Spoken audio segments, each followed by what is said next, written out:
Hi everyone, in this presentation we are going to see language learning from a social view.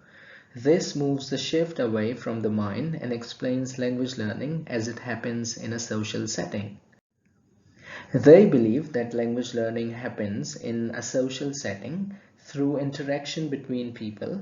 So they observe a language learner and others he or she interacts with, and they seek to explain how language learning happens in this process. First of all, when a learner interacts with someone who knows the target language, the experienced knower modifies the language while interacting. By modification, I mean he or she simplifies vocabulary, grammar, repeats sentences, and he speaks slowly. This modification helps the language learner to understand the language and therefore learn it. Another feature of an interaction between an experienced knower and a language learner which helps in language learning is negotiation for meaning. In an interaction, there are many exchanges before both persons understand each other's opinion. Sometimes an experienced knower elaborates the information to make it comprehensible. Other times, words are given to a language learner to complete his or her speech. Moreover, both people ask questions to each other for checking understanding or clarifying input.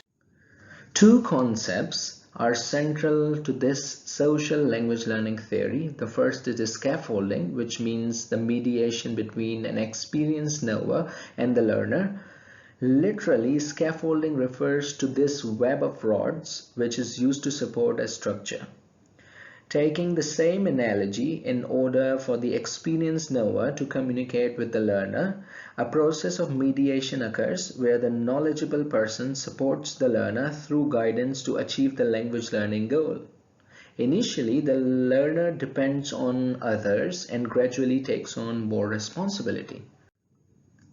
The second concept is called zone of proximal development. It focuses on the gap between the learner's current level and the potential level that needs to be reached in the language learning.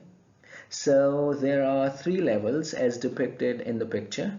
The innermost, where the learner can solve language learning problems independently.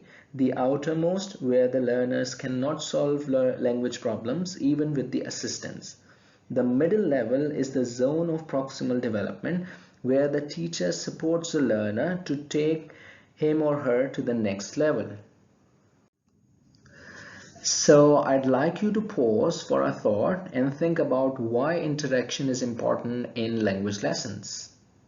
And I'll see you in the next video with the last language learning theory. Bye.